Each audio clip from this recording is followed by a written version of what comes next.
नमस्कार। आकाशवाणी से प्रस्तुत है समाचार प्रभात।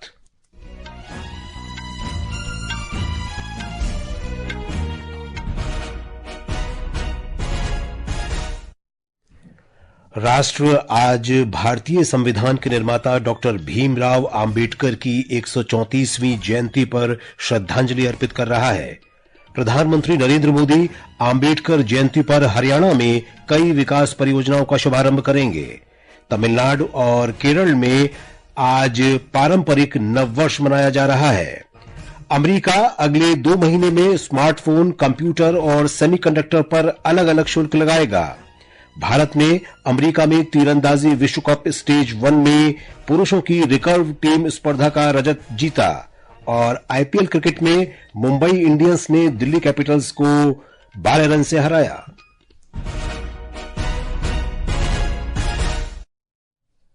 राष्ट्र आज भारतीय संविधान के निर्माता डॉक्टर भीमराव अंबेडकर की 134वीं जयंती पर श्रद्धांजलि अर्पित कर रहा है। इस अवसर पर देश भर में कई कार्यक्रम आयोजित किए जा रहे हैं। एक रिपोर्ट। राष्ट्रपति द्रौपदी मुर्मू, उपराष्ट्रपति जगदीप धनखड़, प्रधानमंत्री नरेंद्र मोदी और लोकसभा अध्यक्ष ओम बिरला सहित कई केंद्रीय मंत्री, सांसद और अन्य गणमान्य लोग आज संसद परिसर में बाबा साहब की प्रतिमा पर पुष्पांजलि अर्पित करेंगे। डॉक्टर भीमराव अंबेडकर स्वतंत्र भारत के पहले विधि और न्याय मंत्री थे। उन्हें वर्ष 1990 में मरणोपरांत भारत के सर्वोच्च नागरिक सम्मान भारत रत्न से सम्मानित किया गया था। अंबेडकर जयंती के अवसर पर राष्ट्रपति द्रौपदी मुर्मू ने देशवासियों को बधाई दी है। अपने संदेश में उन्होंने कहा कि बाबा साहब ने कई कठिनाइयों के बावजूद एक अलग पहचान बनाई और पूरी दुनिया में सम्मान अर्जित किया। उन्होंने कहा कि वे अद्भुत योग्यता वाले और बहुमुखी व्यक्तित्व के धनी थे। राष्ट्रपति ने कहा कि बाबा साहब महिलाओं और वंचित वर्गों के आर्थिक और सामाजिक अधिकारों के प्रबल समर्थक थे। समाचार कक्ष से जया भारती। अंबेडकर जयंती के अवसर पर आज प्रधानमंत्री नरेंद्र मोदी हरियाणा के हिसार में अयोध्या और हिसार के बीच वाणिज्यिक उड़ान का शुभारंभ करेंगे। हमारे संवाददाता ने बताया है कि हिसार हवाई अड्डे के नए टर्मिनल भवन का शिलान्यास भी करेंगे। हिसार में श्री मोदी एयरपोर्ट ग्राउंड में एक जनसभा को संबोधित करेंगे। श्री मोदी हिसार में नए टर्मिनल भवन के शिलान्यास और हिसार से अयोध्या के लिए हवाई सेवा के शुभारंभ के बाद यमुनानगर जिले में कहलगाम जाएंगे, जहां वे दीनबंधु छोटूराम तापीय ऊर्जा संयंत्र के 800 मेगावाट क्षमता वाले नए यूनिट और मुक्करपुर में कंप्रेस्ड बायोगैस संयंत्र की आधारशिला रखेंगे। प्रधानमंत्री रेवाड़ी बाईपास परियोजना का उद्घाटन भी करेंगे और यहाँ भी एक विशाल जनसभा को संबोधित करेंगे। अश्विनी कुमार शर्मा, आकाशवाणी समाचार, चंडीगढ़। महाराष्ट्र में अंबेडकर जयंती पर बृहन मुंबई नगरपालिका ने चैत्य भूमि पर श्रद्धांजलि देने के लिए कई व्यवस्थाएं की हैं। हमारी संवाददाता ने बताया कि इस दौरान दिन भर सांस्कृतिक कार्यक्रमों, प्रार्थना सभाओं और सार्वजनिक कार्यक्रमों का आयोजन होगा। हर वर्ष लाखों लोग यहाँ मुंबई में चैत्य भूमि में भारतीय संविधान के शिल्पकार डॉक्टर बाबा साहेब अम्बेडकर को श्रद्धांजलि अर्पित करते हैं। आज दिन भर सांस्कृतिक कार्यक्रम, प्रार्थना सभाओं और जनसभाओं का आयोजन किया गया है। इसको ध्यान में रखते हुए बृहन मुंबई नगर निगम ने एम्बुलेंस और स्वास्थ्य सेवाओं आदि की व्यवस्था की है। आज डॉक्टर बाबा साहेब अम्बेडकर के जीवन पर आधारित फिल्में जैसे महापुरुष डॉक्टर अम्बेडकर और doctor Baba Saheb Ambedkar the untold truth विभिन्न सोशल मीडिया प्लेटफॉर्म पर प्रसारित की जाएगी। प्रार्थना, आकाशवाणी समाचार, मुंबई। अंबेडकर जयंती पर आज मध्य प्रदेश में भी कई कार्यक्रम आयोजित किए गए हैं। ब्यौरा हमारे संवाददाता से।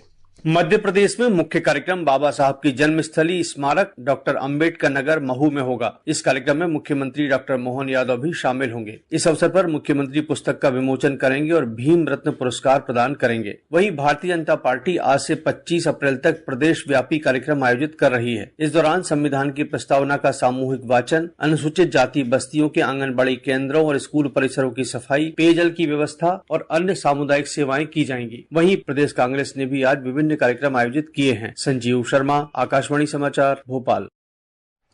डॉक्टर अंबेडकर की जयंती की पूर्व संध्या पर उनके जन्म स्थान मध्य प्रदेश के डॉक्टर अंबेडकर नगर से कोटा होते हुए नई दिल्ली को जाने वाली एक्सप्रेस रेल सेवा कल से शुरू हो गई।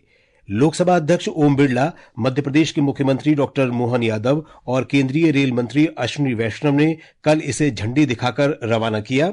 श्री बिरला ने कहा कि इस ट्रेन से राजस्थान में शिक्षा के केंद्र कोटा, मध्य प्रदेश के आध्यात्मिक नगर उज्जैन तथा वाणिज्यिक केंद्र इंदौर के बीच आवाजाही बेहतर होगी।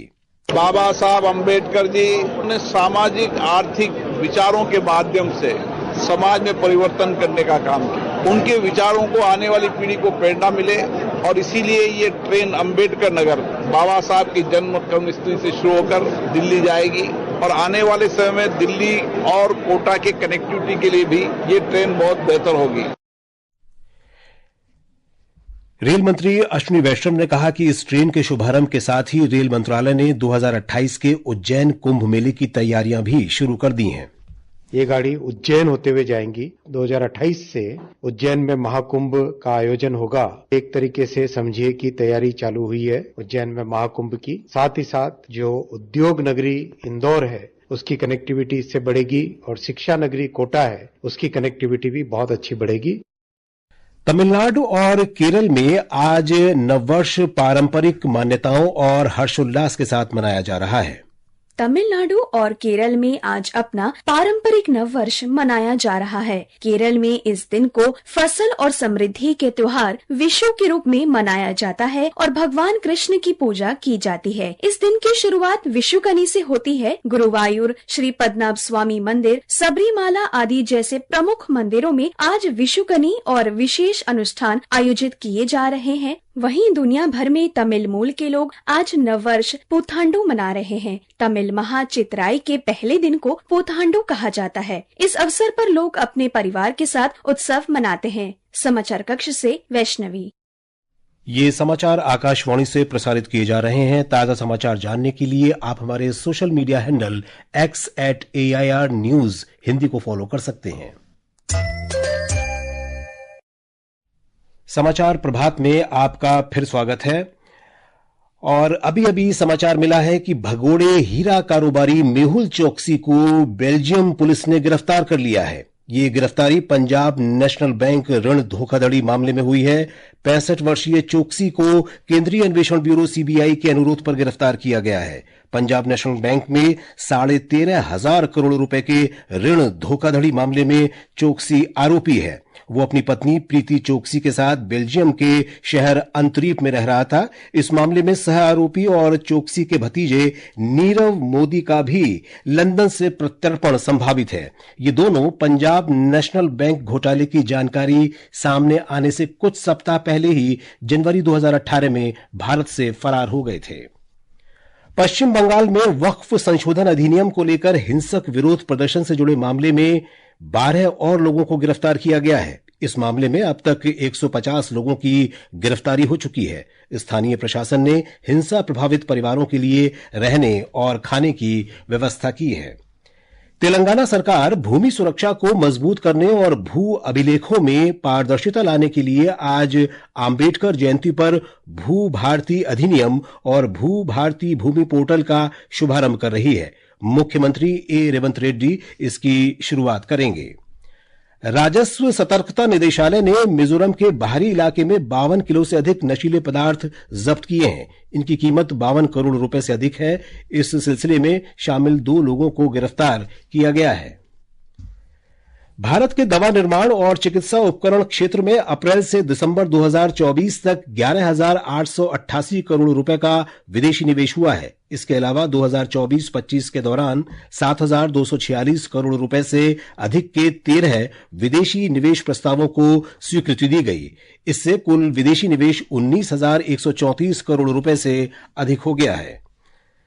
और अब अंतर्राष्ट्रीय खबरें। अमेरिका स्मार्टफोन, कंप्यूटर, सेमीकंडक्टर और अन्य पुर्जों के आयात पर अलग अलग शुल्क लगाएगा। अमेरिका के वाणिज्य मंत्री हॉवर्ड लुटनिक ने कल कहा कि शुल्क का निर्धारण अगले 2 महीने में किया जाएगा। श्री लुटनिक ने कहा कि इन वस्तुओं के दक्षिण एशियाई देशों से आयात पर निर्भर रहने की बजाय अमेरिका में चिप्स और फ्लैट पैनल टेलीविजन बनाने की आवश्यकता है।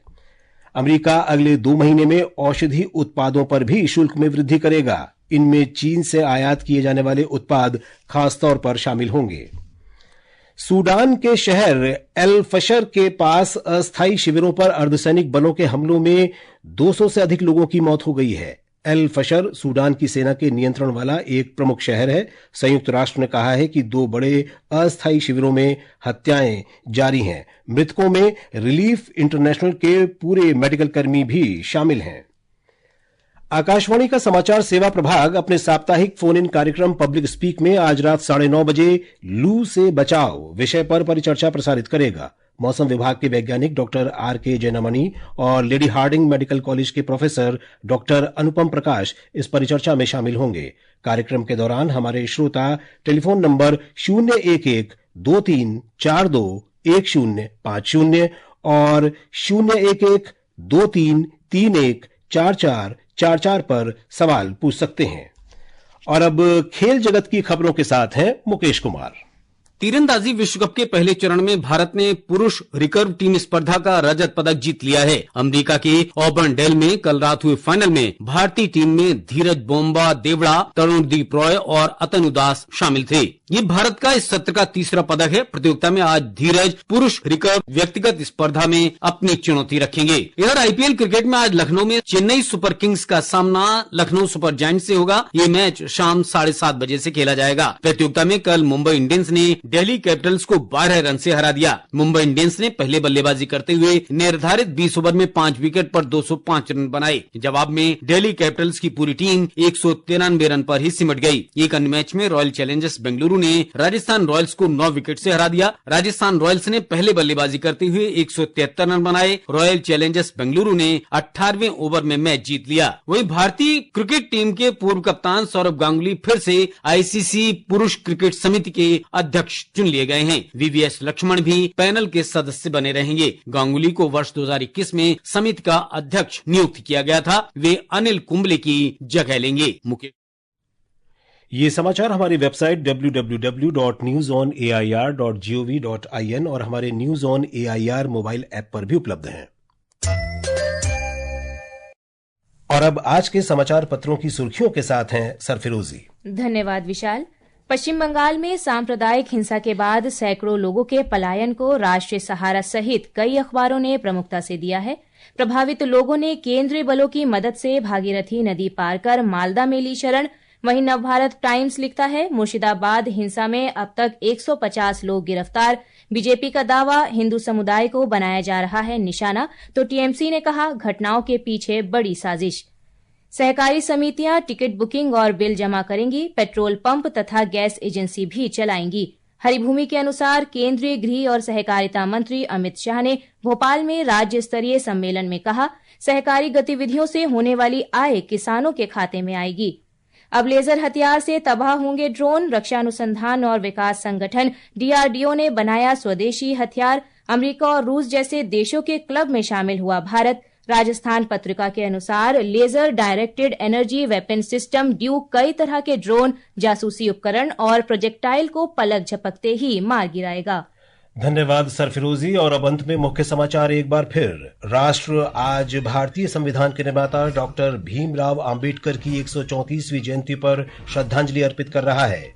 प्रधानमंत्री नरेंद्र मोदी आंबेडकर जयंती पर हरियाणा में कई विकास परियोजनाओं का शुभारंभ करेंगे। तमिलनाडु और केरल में आज पारंपरिक नववर्ष मनाया जा रहा है। अमेरिका अगले 2 महीने में स्मार्टफोन, कंप्यूटर और सेमीकंडक्टर पर अलग अलग शुल्क लगाएगा। भारत ने अमेरिका में तीरंदाजी विश्व कप स्टेज 1 में पुरुषों की रिकर्व टीम स्पर्धा का रजत जीता और आईपीएल क्रिकेट में मुंबई इंडियंस ने दिल्ली कैपिटल्स को 12 रन से हराया। इसके साथ ही समाचार प्रभात का ये अंक समाप्त हुआ। नमस्कार।